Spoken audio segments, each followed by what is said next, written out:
There you go.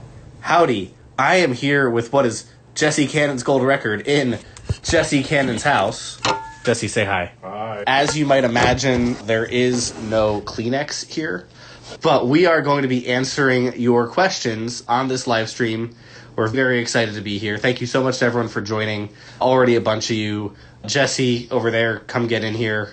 What's up, J-Pal? Thank you, everyone, for joining. I'm really excited to answer a bunch of y'all's questions on this. It's going to be really fun. You guys are really fun. This is always good. I always get a lot out of it when we do this. It's a little bit of a marathon event. I think we're going to do this for an hour. Are you joining, Jesse? Oh, there we go. Okay, There we go. Hi there. Howdy. And then we have Laszlo Chesborough. Welcome, Shy. Laszlo is not a fan of me. He just doesn't like strangers at first. Are you getting those echoes? Yeah. Okay. Should I move? I think you should go to the living room. Anyway, we're going to be answering all of your questions on here. Ideally, use the question box. That's Jesse's bed, in case you're ever curious. Fucking hell. Okay.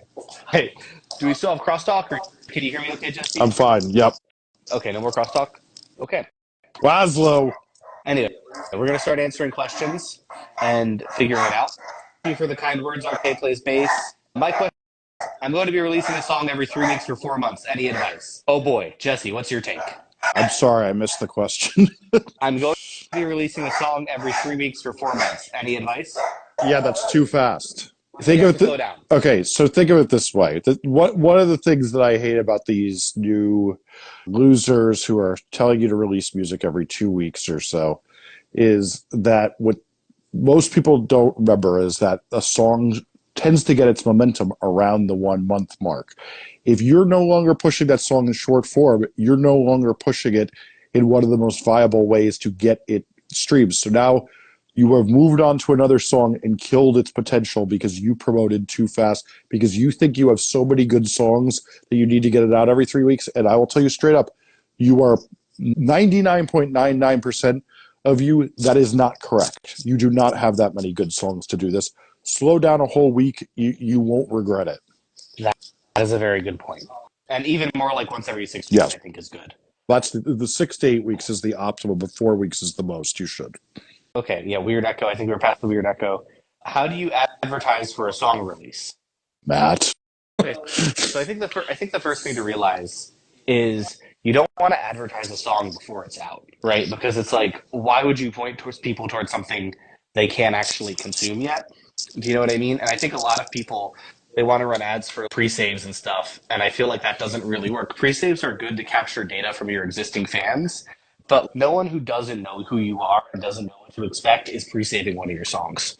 Now, in terms of like when the song is out, you want to run essentially conversion ads on. Oh, you're force ghosting us. Okay. You want to run conversion ads on Meta Business Manager. That's really technical, too technical for a live stream like this. But if you want to get into it, hit me up. But I will say, watch Andrew Southworth's videos about advertising on YouTube if you want to do it yourself or hire someone, because it's a really good way to accidentally waste a bunch of money. Shout out to Andrew. What's your content look like on Instagram? I see a lot of bands being goofy and doing skits and shit, but that distract from the music? Jesse, that sounds like it's for you. The funny thing is the number one thing that gets music listens the easiest is a good sense of humor. Now, you don't need to be that, but there is a reason that you got like dead-ass serious artists like Phoebe Bridgers who goofs off all day while talking about their music. So what I like, the funniest thing is our friend Dustin from Ventures was talking the other day about what's the hardest thing to market, and it's like the opposite is you're talking about touring, and a lot of people say like politics is very hard to market.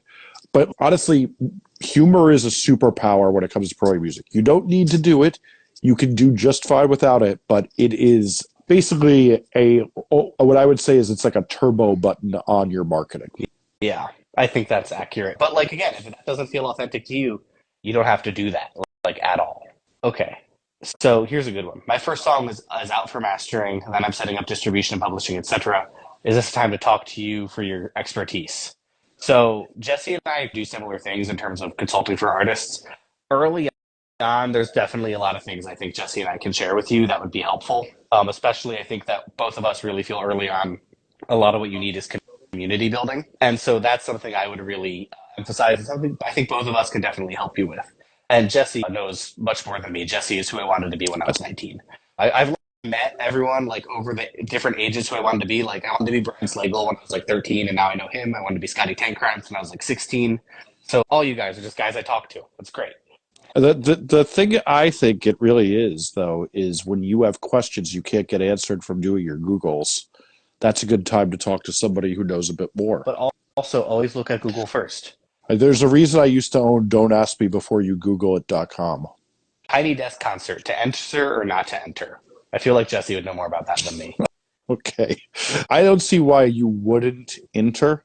It's an amazing opportunity. A lot of people, honestly, I own a recording studio in Brooklyn, and a lot of people do their own Tiny Desk concerts that they put on their channel just for themselves. They put it on their YouTube channel to show they got the skills. It's like a format that, like, one of the most underestimated things in marketing these days is that, like, people love seeing lo-fi content on short form because it shows that you're real.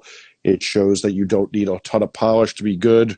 They like mid-fi, they like hi-fi. And I see like Tiny Desk is a real test. Like doing one mic on that vocal that's a distant mic and everybody playing in the room. Like it's a real test of a performance. Absolutely. And I think that's really the thing is like the best way to get people to care about and know about your music is to post about the music. Yeah. You know what I mean? And to me, it's okay, cool. That format is really good because you're posting about the songs, which sounds very counterintuitive, but I don't know. Like everyone wants to overcomplicate it, but just if you post a song and you have good performance videos, that's going to work. Okay, here's the big question from Nick.TWD. How do you get your music to the right audience? Go ahead. I'll give my take first because then there's Jesse. Your dog is so great, Thank Jesse, you. by the way. They've both invaded us. They want to be, they're fame-hungry little bastards. Yeah. Right, Laz? Point being, in terms of how to find the right audience, the first thing you really want to do is ask yourself, what is the community that you want to be in? Who are the artists you want to be playing with? Because I think everyone has a hard time figuring out, like, oh, what's my genre or whatever. And I think you're much better off being like, what artists would I feel like I would gain fans from if I got to open for them? And I feel like that starts to put you in a much better conversation and going from there. I don't know. What do you think, Jesse? I think basically you have to do a ton of research to find the most optimal small artist that, because if you think of it this way, what your algorithm, which is going to be the greatest fan making tool, does, and the people who you do things with, you want to find people who are passionate about finding people in your genre really early on in their career, because that's who's going to be susceptible to you. Laszlo, shut the fuck up. And so basically you do a lot of research to find who else is actually good at a small size, and you build up from there by doing things with them. But here's the thing. The easiest way to do that and the easiest way to meet those people is to go to shows. Like, early adopters and, like, the people who care about discovering new artists hang out at club shows where under 300 people go. That's where you want to be hanging out to meet more relevant people. Or am I wrong, Jesse? I'm not sure if you're getting a look. You're 100% right. No, I was answering a text to my boss, actually. Love that. Oh boy, this is a very good Jesse question. This might be too technical. Does your master absolutely need sidechain compression between bass and kick? There's a million great records that don't have that. Does it help get the job done faster, which is what a lot of mastering tricks are? Absolutely. What's an Instagram page you should look like at a first glance? I think we'll both answer this one. I think the best Instagram in any underground artist is Escuela Grind, who I manage. Like, they get stupid engagement. Obviously I want to brag about my client, whatever. But, like, they get stupid engagement. Who do you think has the best Instagram, Jesse? You know who I discovered? Do you know this guy, Pluko? Pluko? Yes. Dude, that is, so Zach Brown put me on to them, and their stuff is, it's funny because like we were just talking about in this question, is that promoting serious and politics type stuff is going to be like really hard. But what do you call it? He's doing serious promotion of his music, but in such a good looking visual way that aligns with what he does. And I don't want to say it's hard to do, but so many people I feel don't put the effort. They get scared of doing that, and he's doing it so well. There you go.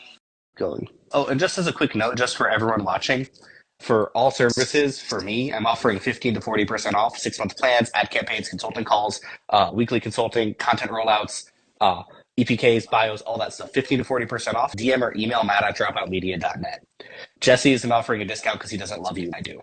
This is true. Um, I charge for my time the same to everybody because I'm a true, what do you call it, a democratizer of information. oh God, we can't let the RSP leak, Jesse. I have one song out and I'm making more. How consistent should I be releasing, Jesse?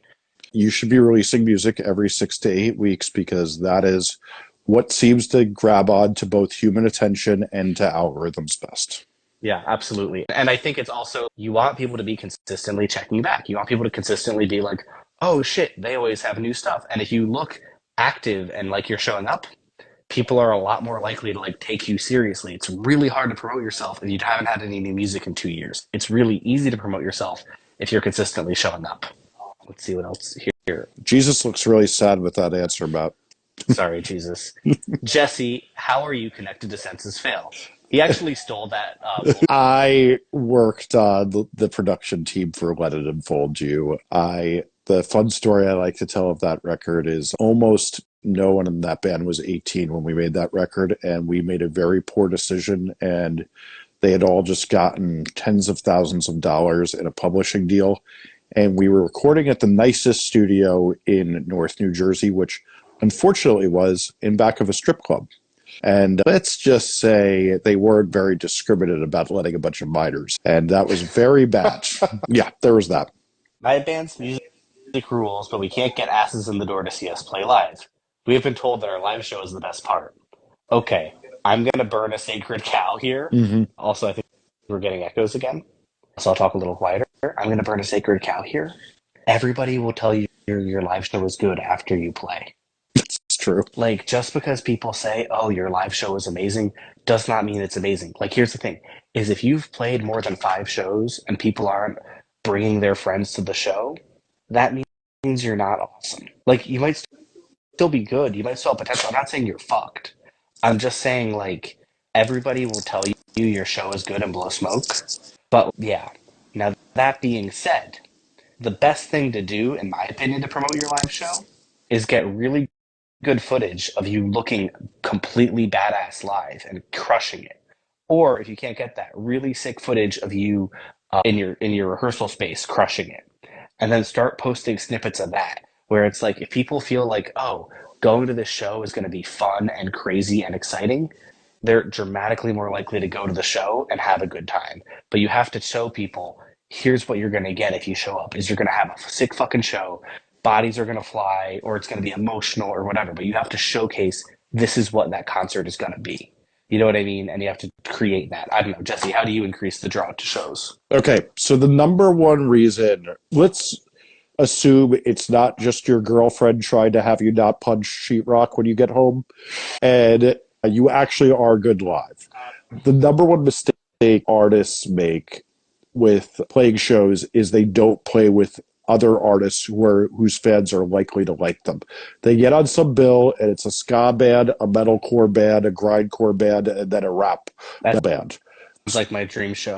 That sounds like my fucking nightmare. And so then none of those people like any of the other bands. Whereas, honestly, if you curate a night and all the bands are pretty good, do the thing because you did your community work, you found those other bands, you brought it to a promoter and said, hey, these 5 bands, we all want to play, we're going to do a thing. There's a funny thing that happens is that people feel that night more. And as the show goes on and everything's actually feeling good instead of everyone wanting to run away because the ska band's picking it up, they start to feel all the bands more, and then they really associate it. So let's say you even had a bad show. When people are going to look back at that night and go, that was great, I should go see that band again. And they may even give you a second chance. They may come out again. But because you don't curate good nights and because you don't put in that effort, usually you are playing to a bunch of people you cannot convert into thinking you're good and coming to see you again. That's a very good point, is curating good shows is vital. This is why you go to shows and make friends. And I just want to remind people about going to shows.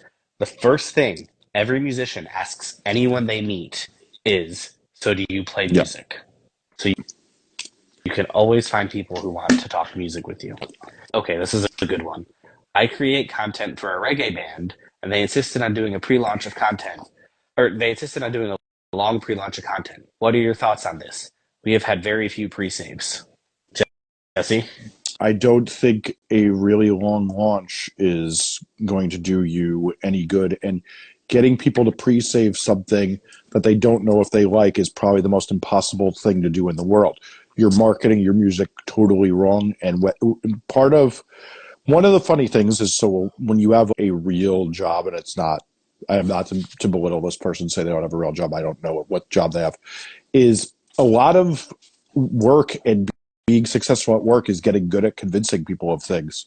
And that's a lot of the battle, is that you have to get good at making people not do bad ideas. I was a record producer for 25 years, and one of the main parts of the job is getting people to not be bad at make bad decisions and do their bad ideas all the time. Matt, I realized you left your water in here. I'm going to roll it to you. Okay. Yeah, I think that's accurate. I also think that, oh God, we got too close.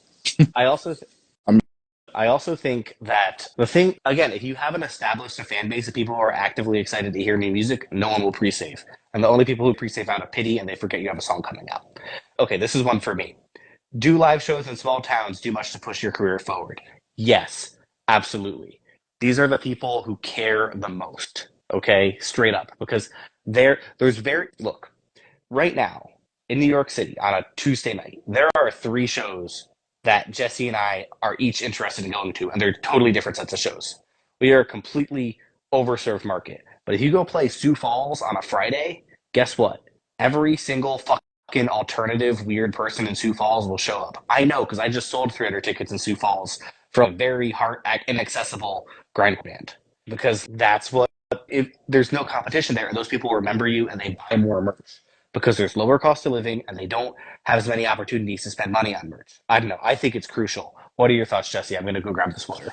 So the funny thing is, a lot of people do ask this question and they assume, oh, I'm skipping over this. And there is ridiculous things like a good example. If you're playing hyperpop and you're going to play in Branson, Missouri, you're probably not going to find your people. But finding a good thing I've done for literally 25 years is, so let's say you play any music that's college kids are into. Specifically, let's say it's more artsy and serious. Look up liberal arts colleges in the state and play those towns. It's the easiest way to do all of that. If you are a heavy metal act, a very easy way to do this is just find where there's actually heavy metal clubs still. If you look around a state, you look around concert listings for a state and see that there is a club that has tons of metal nights, that's probably a hint that you can still go to Missoula, Montana and play to a bunch of people who are into metal. Shout out Rocky Mountain Rip Fest in Missoula, Montana. I don't want to ever know anything about Missoula, Montana, so. The boys, Blizzard are from there. Anyway, I live in Southeast Asia, but would love to have a fan base in North America and Europe. Should I look for regional booking agents first? European or North American labels? Or what? Oh boy. Oh boy. Jesse, you take it away. You can look for those, but it's going to do you no good. Booking agent is one of the hardest things to get. And that meme about when a person wants the big titted goth girlfriend that says, my man, you have nothing to offer these women. You have nothing to offer these people right now. The first step would be trying to make content that gets to people so that you have fans here. Then after that happens, if there's a market for you, booking agents are thrilled to hear about artists that they can work with, that they can take a nice fat cut for making one phone call and having their assistant do the rest, and in order to make money off of you here and there. Particularly someone who is only going to tour every 1 to 2 years and have it be high turnout, rather than a band that just circles the country endlessly and they don't have to do as much work. A booking agent will love you, but you first have to create the demand for you, and then you can supply it, and the booking agent will help you supply that demand. And that's economics, baby. Yeah, and I think the other thing is so Jesse said something really interesting about accessing an audience in Europe or North America. And again, it's really hard from outside of there, partially because it's expensive to get there to play any shows in the first place. The thing I would say, the thing that helped a lot of acts is convincing a record label is hard when they don't think they can consistently tour you. But what I would suggest you do is figure out a bunch of collaborations with relevant artists to you in the territory you're trying to target. You want to get more fans in Germany? Collaborate with a German artist, see what happens. That's going to take you a hell of a lot further.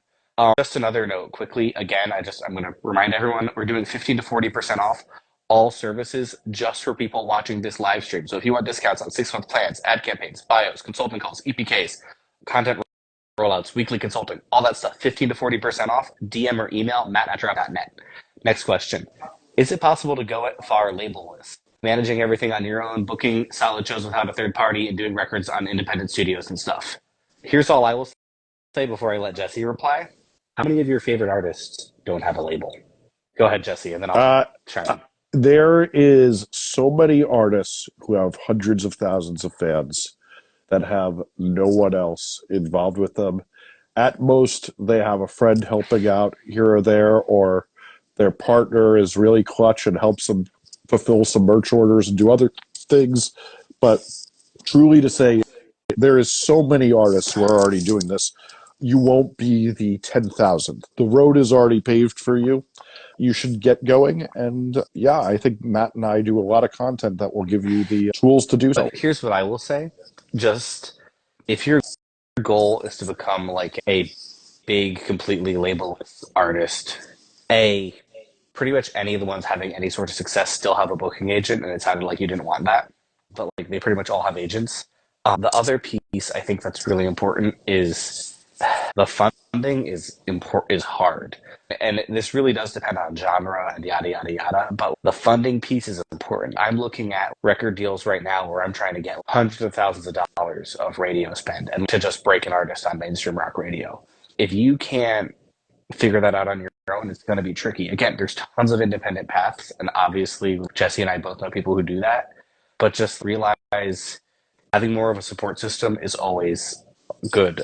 And like the people who sign the labels are not stupid. Like I think everyone thinks like, oh, labels are all just a scam. It's no. Taylor Swift isn't an idiot. She just has a good deal. But you just have to know how to read a contract and hire a lawyer and make sure you know what you're signing. And create the demand so that you can get a good deal. Yes. That's from building a good infrastructure on your own. But the other thing I would add to that, one of the smartest things I used to do with the artists I managed, and I really see, even particularly in dance music today, one of the smartest things most people do now is they have a bunch of stuff through their label, and then they have a bunch of stuff, and you make tons of money off of your existing fans where you give no cut to that label, and then the rest of what you do, you give the cut, you get the funding from them, you get the doors open for the big releases. But in all honesty, that I think is starting to become the model. With that band Man Overboard I managed, we formed a label right as we were signing.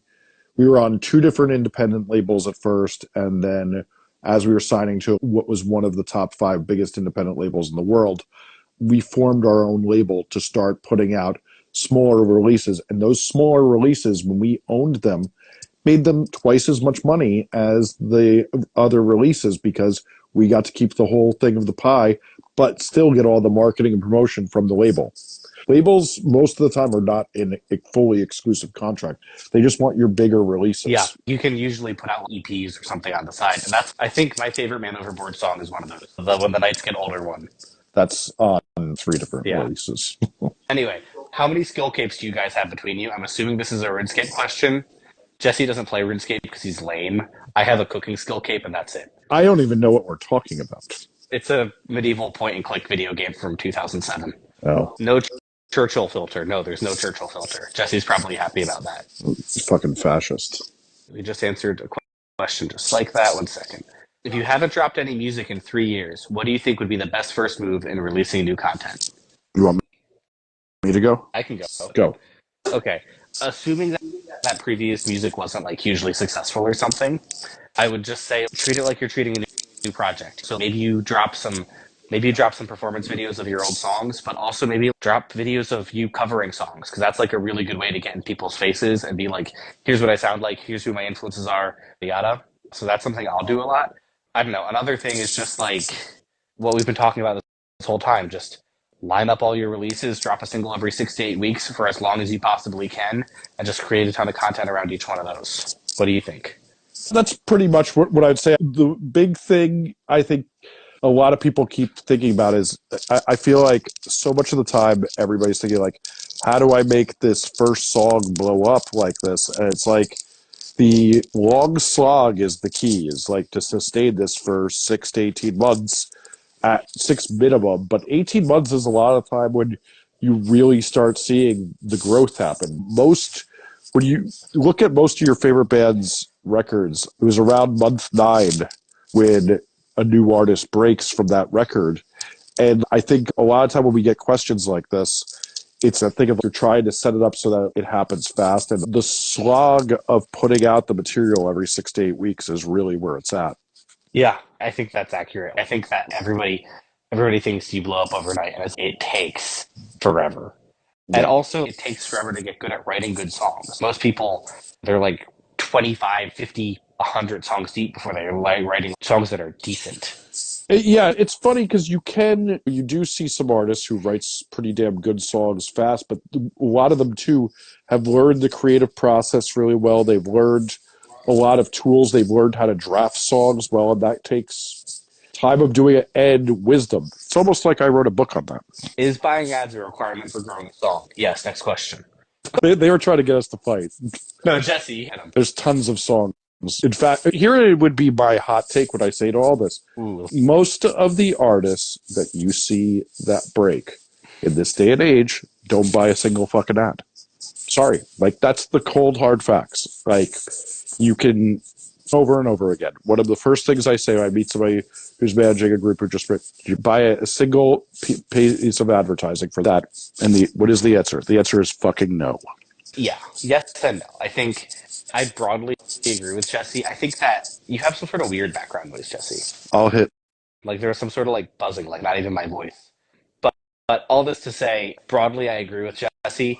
But a couple points. One, I think, and I know for a fact that there are managers who think there aren't ads being run on their projects where there are, and the label is just doing it, or I don't know, people do like to lie about that shit. That being said, Jesse is broadly correct.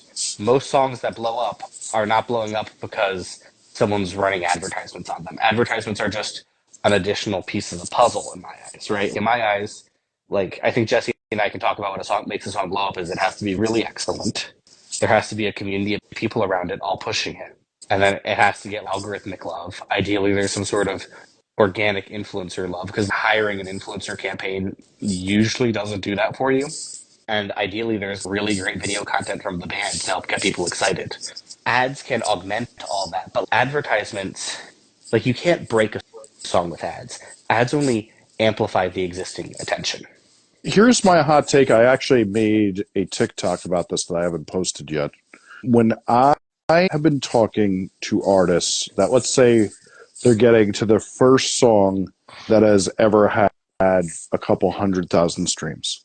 Most of the ones I talk to have not spent $1 after the song has been recorded.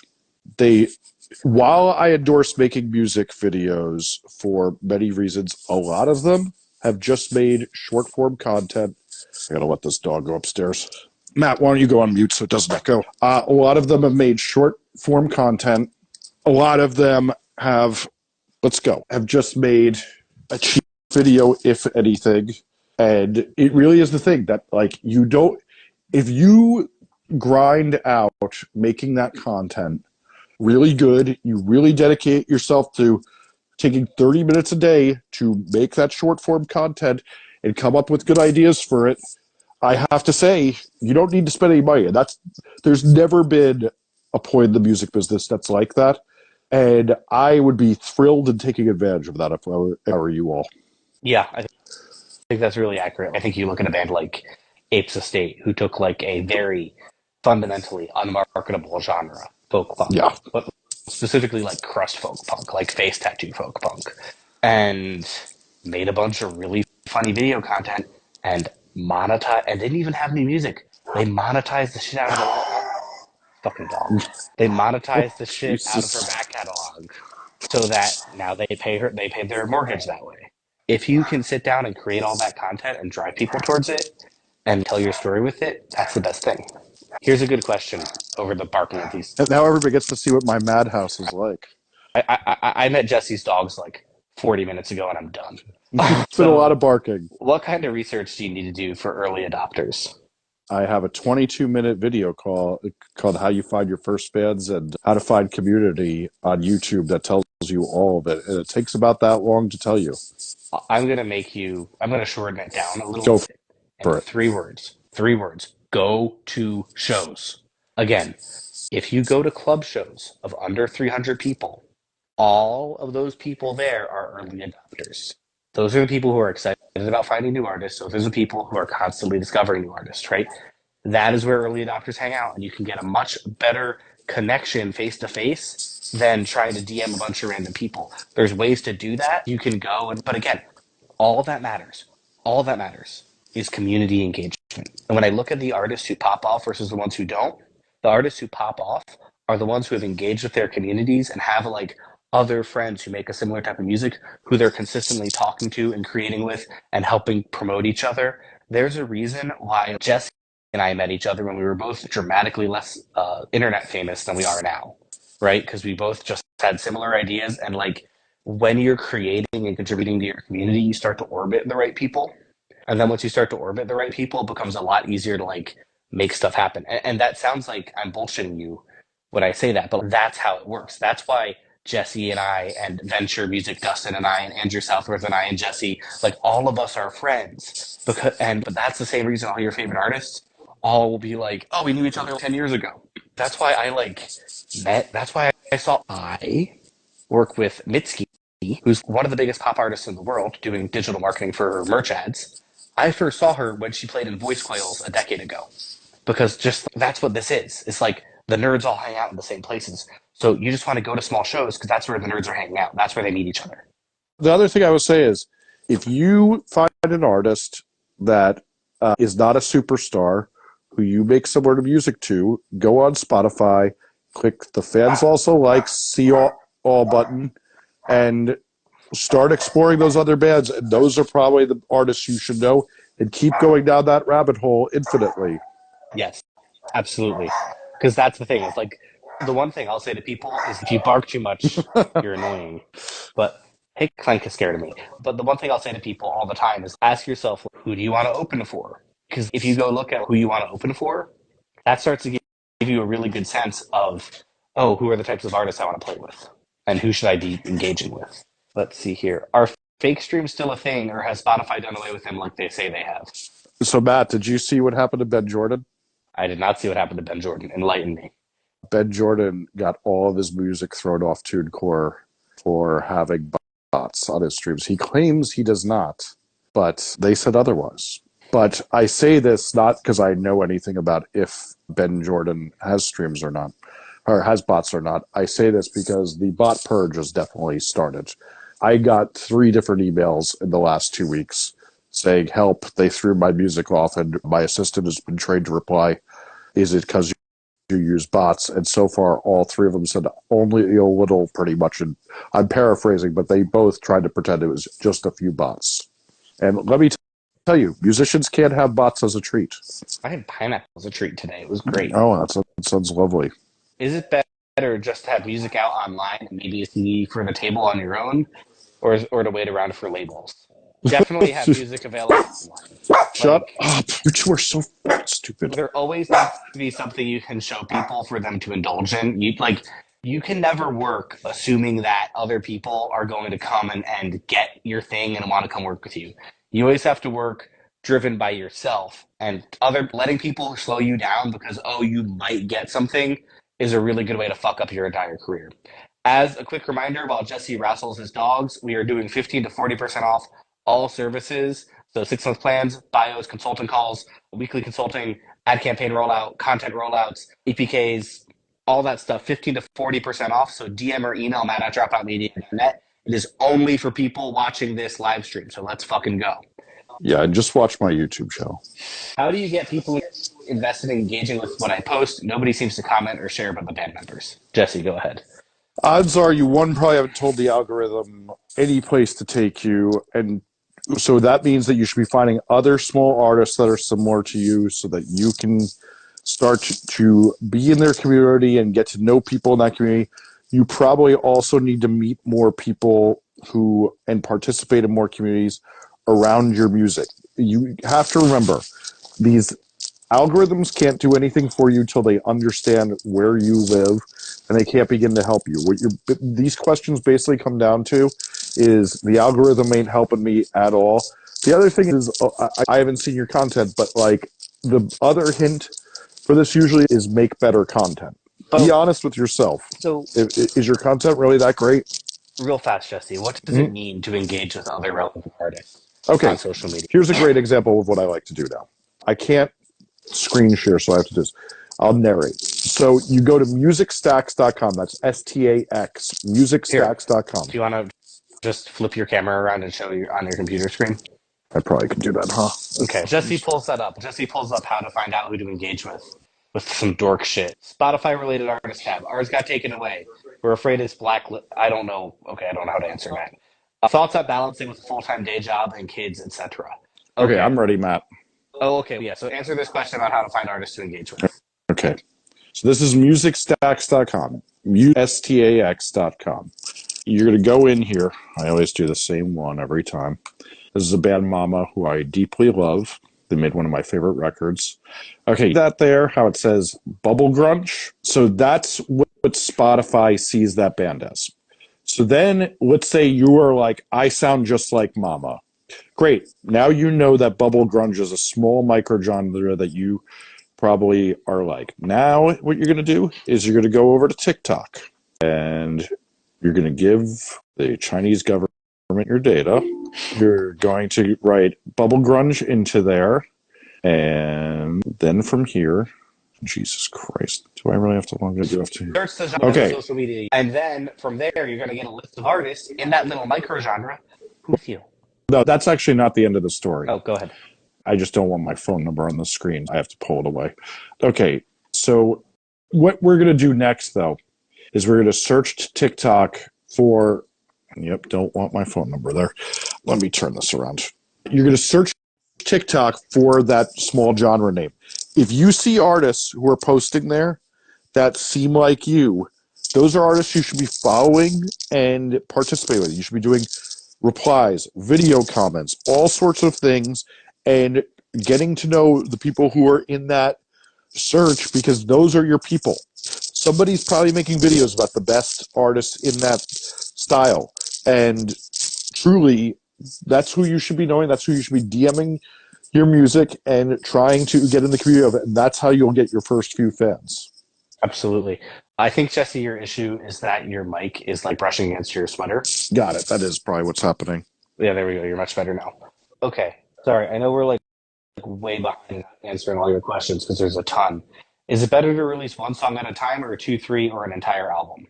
Release one song at a time every 6 to 8 weeks and create a bunch of content around it and just take advantage of that. And if you're committed to an album, which is great, albums still work. They define our favorite word, eras of an artist, right? Then just do 4, 5, 6, 7 singles leading into an album, promote consistently over the course of 6 months to a year, so it really maximizes the impact of this amazing thing you've created. Would you agree with that, Jesse? I do. I think my mission in this world right now is that you, especially now that there's like some clowns who are like, drop a song every 2 weeks, is like, we have millions of songs coming out every year. We do not need every song you've ever written. We need the best crafted version of your song. And if you're releasing that much music, it is a strong hint that you have not learned how to draft your music and iterate upon it and learn how to make it as good as possible, which is one of the main traits of an artist. There is a reason your favorite artists most likely do not put out a million songs a year unless they are a trap artist. And that is because you have to get very good at iterating upon your ideas over and over again. Some of these artists who are making things like rap country, those are some of the most cliche things. You sing about the same things over and over again. you basically make within the same parameters, so these people pump out more. But most of you should be putting out the 6 to 12 greatest songs you could write in a year and iterating upon them and making them as good as you can, rather than thinking songs are a lottery ticket and thinking that if you put out 24 of them, one's got to work. I will tell you, there is tons of artists who have discographies the size of Buckethead and Viper, meaning hundreds of albums, all while having a woman kidnapped in his basement, I might add. And let me tell you, the songs go nowhere. Yeah, I would just add as a note, not every Don't song, don't kidnap not women and put them in their basement while you're releasing 26 records in 4 years. not every song you release has to be published. And if you feel really strongly about publishing every song you release, do like compilation releases at the end of every year, but like focus primarily on single releases consistently. Okay, so something. So how do you balance having a job and a kid and growing your music career? This is a tricky one. My viewpoint is always just it's going to be infinitely harder that way. But my thing is like no 0 days. It's every day do something to advance your career. Take 15 minutes to go and work on something in your music career. Be that like crafting a good post or just engaging with other relevant people in your community or whatever. But it's you can't just if you start saying, "Oh fuck it, I'm too tired, I'll do it tomorrow."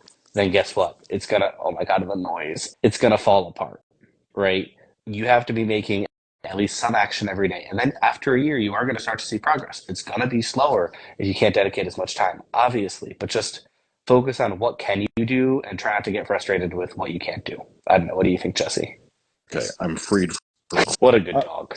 Exactly. What a good dog. Yeah, so listen, obviously, the more commitments you have, the more it's harder to do. I work 16-hour days very regularly. I work 12-hour days nearly every day because I want to be able to do all the things I want to do in my life. And a lot of this is here's a better bit of advice. So one of my goals is to try to post on TikTok more. I never get to it. It just keeps not working out. I have now, if I simply made TikTok a bigger priority than, let's say, YouTube or something, it would get done because I'm working on those YouTube videos instead of making a TikTok. I am not suggesting for 1 second to put your music ahead of your kid because you should be a good parent, but some things in life you can put it ahead of. Video games, whatever it is, else you do that's just something silly. Knock it out of your life for a while and see if you can make something happen. There you go. That's definitely very real. I think people don't realize. I think something people don't realize about Jesse and I is like how much time both of us spend studying everything. I think something that immediately connected Jesse and I is like how much we both read, which is a lot. And Jesse consumes so much news and so much media. I don't even know how it's possible. He's literally like Don Draper, where it's oh he's seen everything, and see that made him happy. And I just think that's what it is you just have to be constantly studying and improving yourself if you're trying to like really be at the upper echelon of this thing. The people I know who are like in popular bands writing popular records, like they are writing constantly. Like Escuela is like in the fucking they were like in a fucking 15 passenger with microamps writing the album that we're putting out this fall. That is what you have to be obsessive about this. There is no compromising. You are obsessed with this or you don't. Agreed. Okay, this is like a very Jesse coded question. Could a pop punk band that has some heavier parts in their songs do a show with some metalcore bands, or should we just stick with pure pop punk? These are Jesse's two favorite things. You know how I love metalcore. Actually, technically, that's one of my favorite records. The Chunk No Captain Chunk, part of my French record, metalcore pop punk, baby. Oh, I got in a fight with that. I got like a physical, like weird bar altercation with that guy when I was like 17. Matt, be nice to Chunk No Captain Chunk. Oh boy, I'll tell you that story later. I was like young and rebellious. So, look, there is people who that will be a good crossover. There's people who are not. It's always best to curate as similar as possible. But sure, there is times that things like that work, and you can totally have that crossover. Here's another thing. Let's say your town is not much of a pop punk town. There's been many a pop punk song written about how you don't belong in your own town. And in fact, Jesse, that's correct. Your town is a metal. Everybody is just like fucking roaring around like it's MySpace days. And but you're like, all right, but I got the metalcore breakdowns. Yeah, it's gonna be fine. But I think it's a little bit of a read the room. And it's also a little like we were talking about concerts before. The number one thing I think of whenever I talk about concerts is they're the greatest display of how many musicians are actually insane, since they say the definition of insanity is repeating something that's not giving you results repeatedly. And what tons of you do is play the same exact concert at the same club to the same shitty results thinking it's going to change. It does not. If this go, give it a try. Most experiments in music, another great lesson for you all. Try something once, it's often not going to be indicative of what happens the second and third time. Try it 3 times and it's terrible, move on. Don't do that again. Very well said. I think we're only here for another 5 minutes. I can do 30 more if you want, but it's up to you. Let's do 15 more. Call it there. Great. So I gotta go watch Gilmore Girls. Sick. Hell yeah, brother. As a quick note, again, 15 to 40% off all services. So consulting calls, 6-month plans, bios, ad campaigns, weekly consulting, content rollouts, all that stuff. Just DM or email matt@dropoutmedia.net for 15 to 40% off all of my services. Jesse isn't giving a discount because he doesn't like you as much. Here's a good question. How to get on national festivals? Oh boy. Do you want to start with that, Jesse? You need a certain amount of monthly listeners, or yet again, back to that goth girl meme. What do you have to offer these people? You don't get given the festival as a gift. Those slots are very coveted and are for people who, like I said, I'll tell you something that's really interesting. Brian DeMaglio, who runs my recording studio, is in a band called Superbloom. Superbloom, around 40,000 monthly listeners, were playing tons and tons of festivals.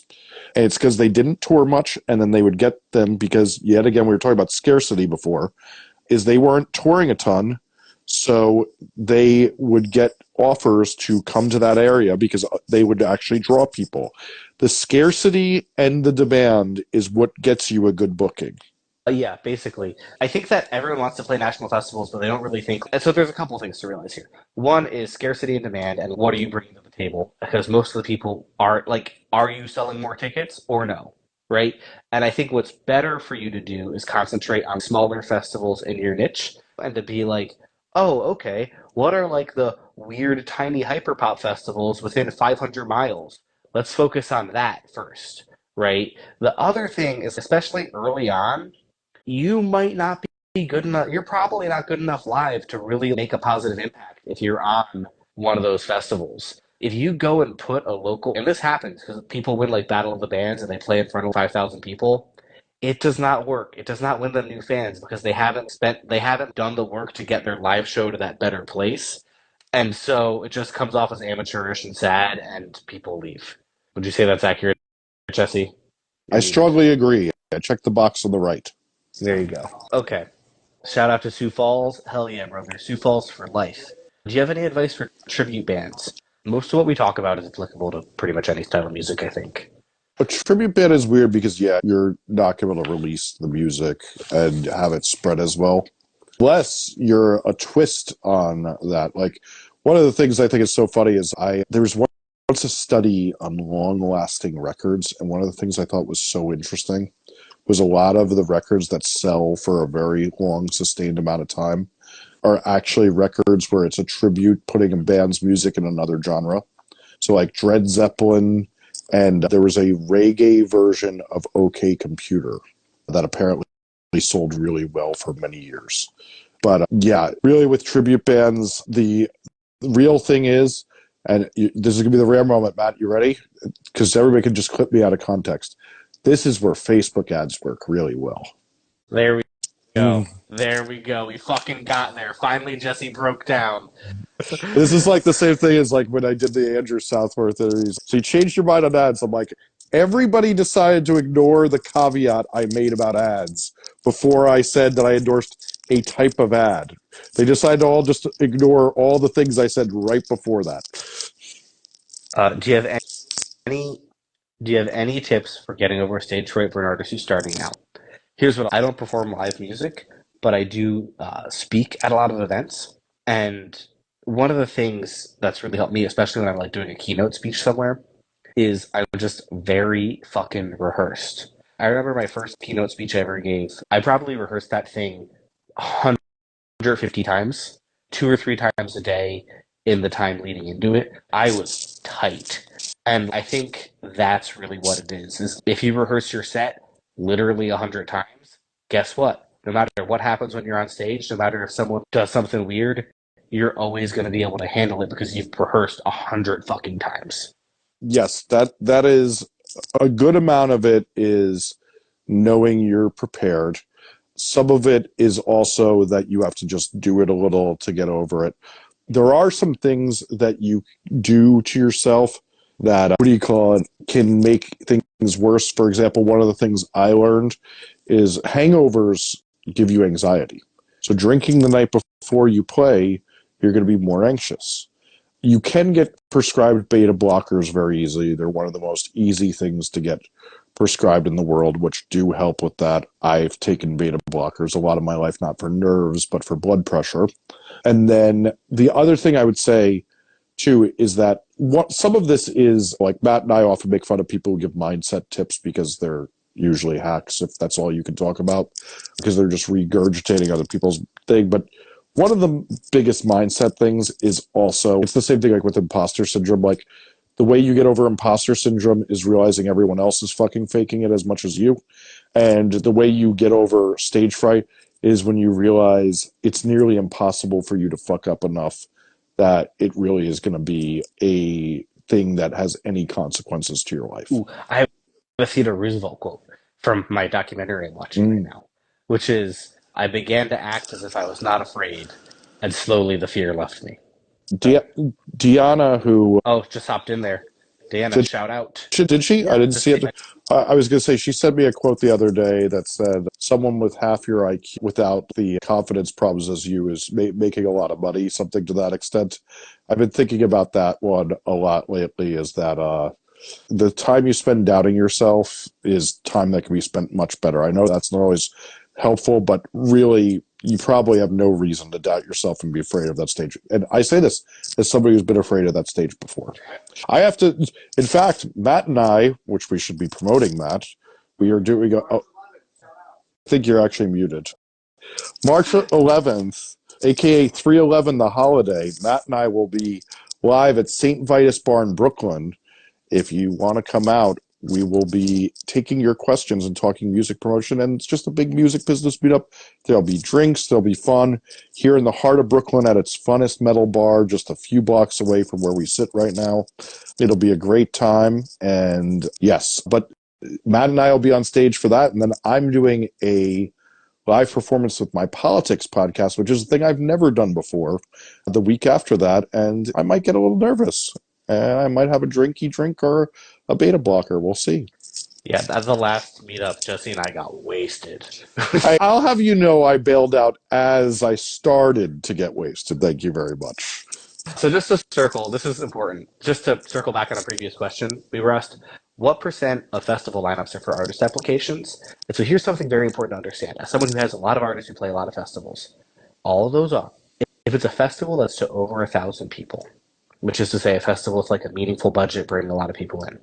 If it's something like that, all those artist applications are is them fishing, seeing if by some miracle some really big thing shows up in that application pool. But look, the festival booker, they have the leverage, they have the power. They're choosing what they want. So if they're gonna choose that small band with 2,000 Spotify monthlies to play at 2 p.m. Guess what? That's just gonna be their friends or their favorite weird small thing. They're not like gonna sift through the submissions pile to be like, ah, yes, submission number 37 is exactly what I wanted. The people who book those festivals are music nerds. They know what they want to book. They're not like trying to find bands who might draw. They know what they want, and they're like working with agents. Jesse? Strong agree. There we go. The spirit of it's hard because like it's hard to track all your questions because the chat's always moving. But here's a good question. Here's a mindset tip that Jesse can address.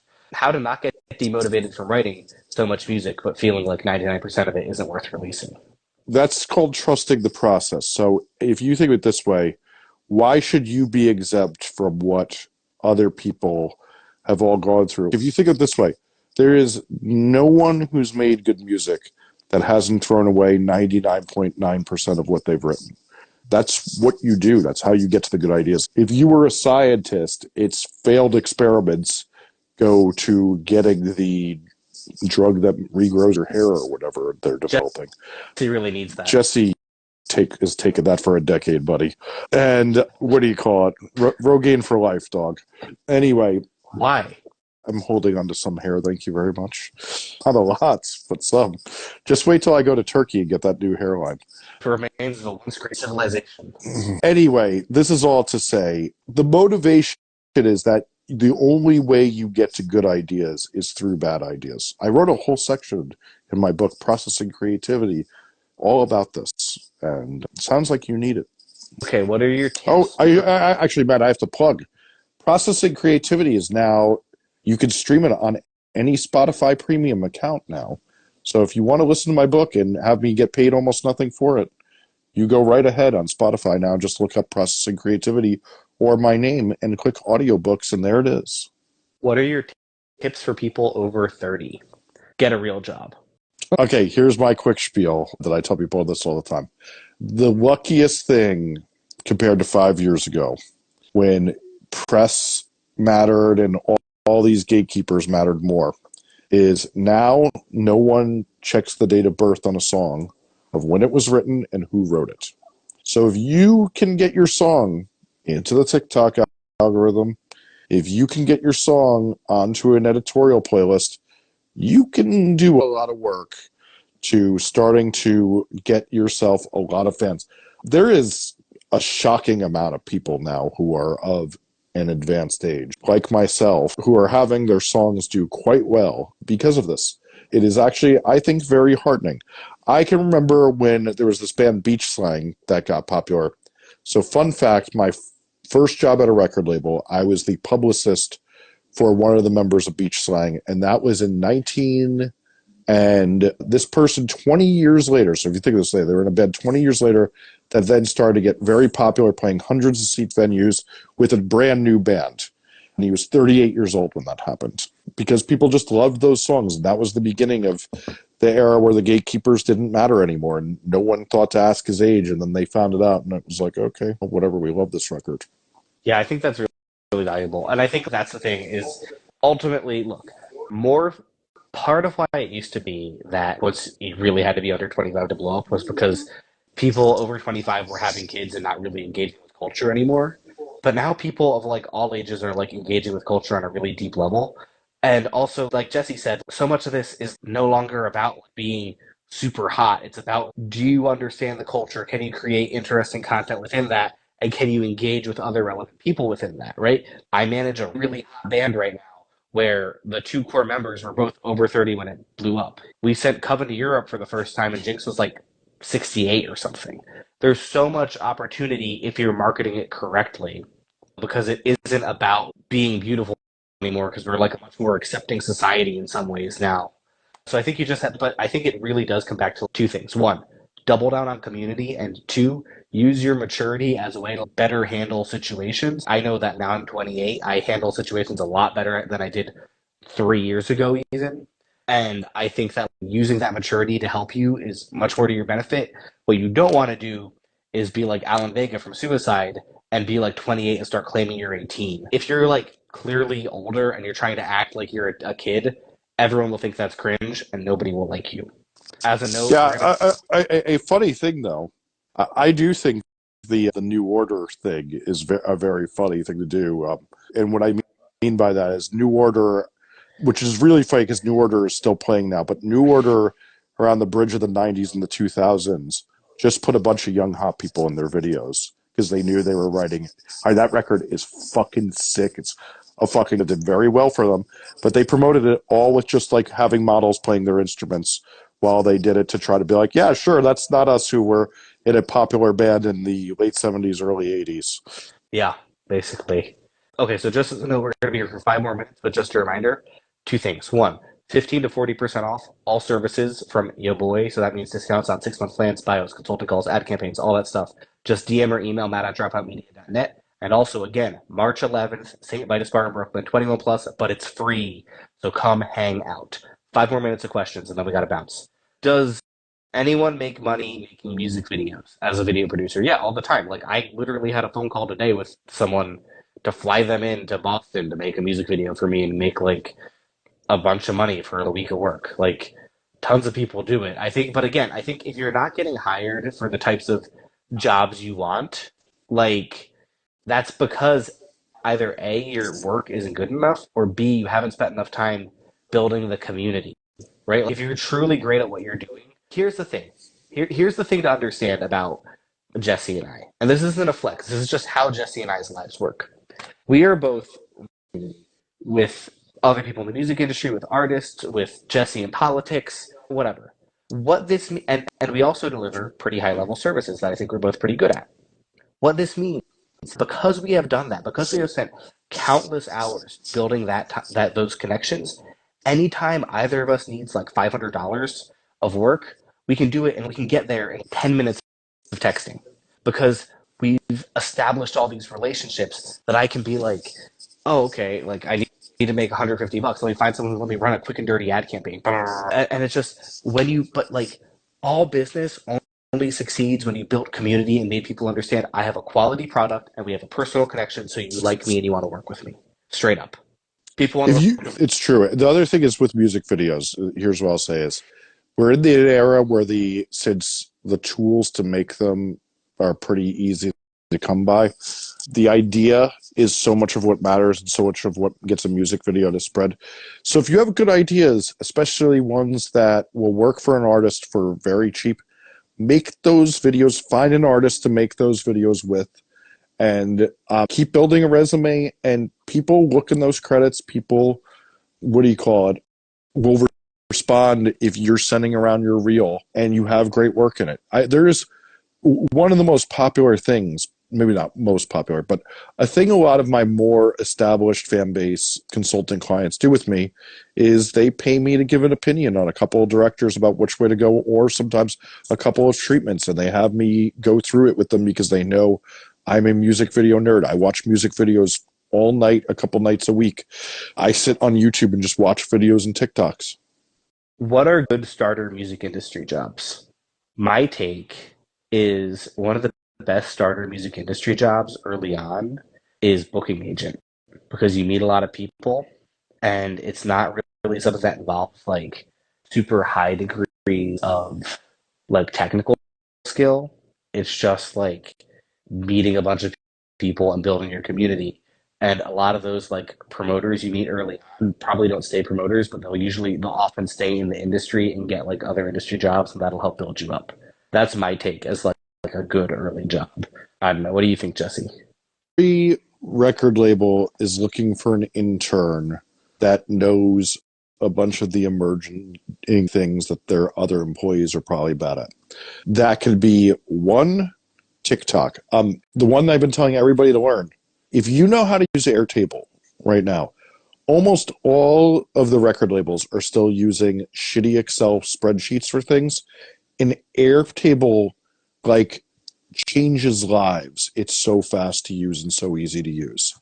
Let's say you're a real fucking nerd.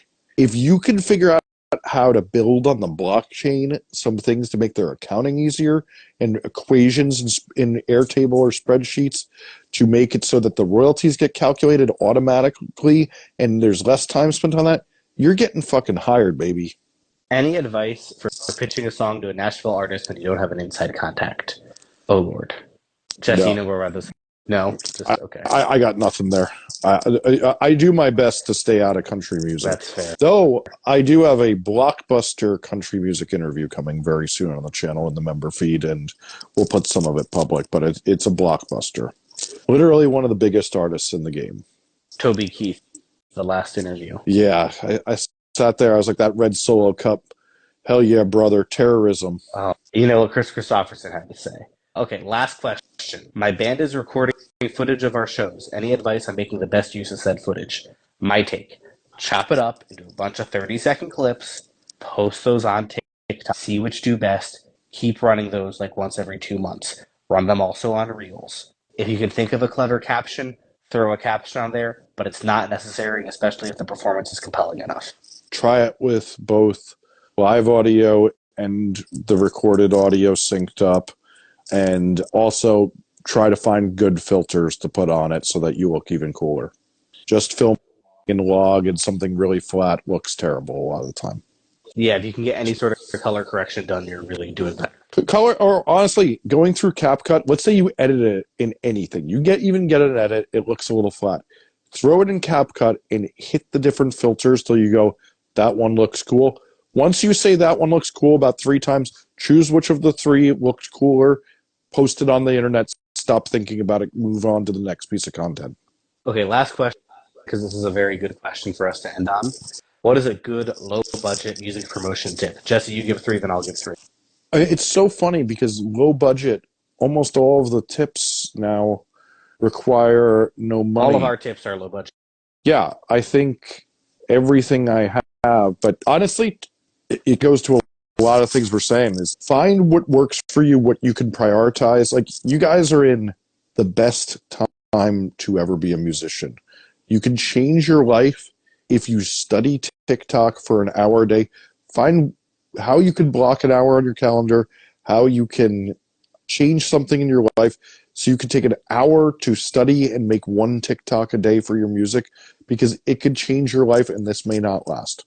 There's my low budget, costs nothing except for your time tip. That's a good tip. I definitely think that like sitting down and mastering content is really valuable. I have 3 tips. 1, go to shows. Straight up. This is where you meet all the relevant people who give a shit about the stuff that you also give a shit about. I swear to God.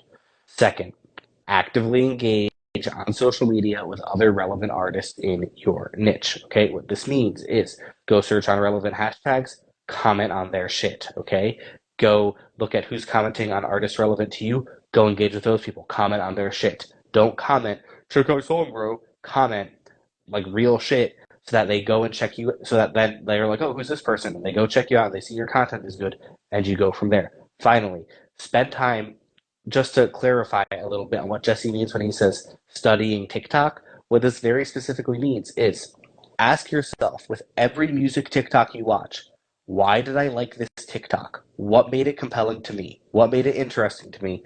Why do I want to see more about this? Okay. And then ask yourself, okay, I like this TikTok for these reasons. How do I make something similar to that is authentic to me? That is the only thing you need to be asking yourself with every TikTok you watch.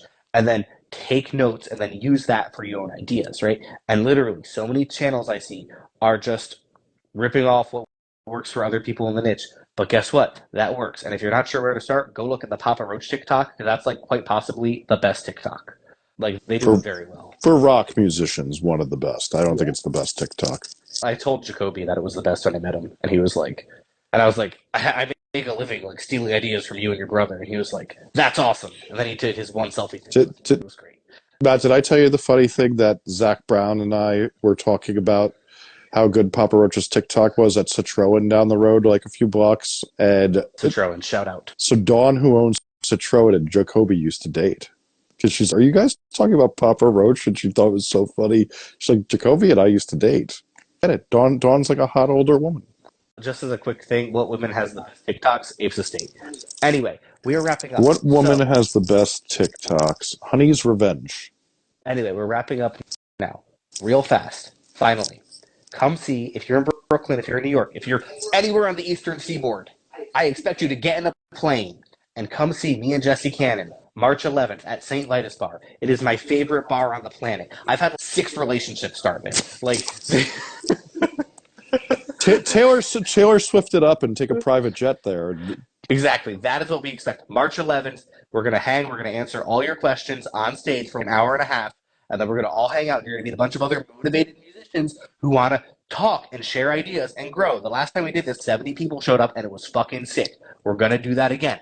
Also, 15 to 40% off all of my services just for watching this thing, okay? So that means discounts on 6-month plans, bios, consulting calls, ad campaigns, weekly consulting, content rollouts, EPKs, all of that stuff. DM or email matt@dropoutmedia.net. We have to leave now. I have to go watch Gilmore Girls with my roommate because I am very normal. Thank you so much for watching. Discounts, 15 to 40% off. DM or email, matt@dropoutmedia.net. March 11th. We're going to see you there. Goodbye. Jesse, do you have anything to say? Watch my YouTube videos, stream Processing Creativity on Spotify. There you go. Thank you, everyone.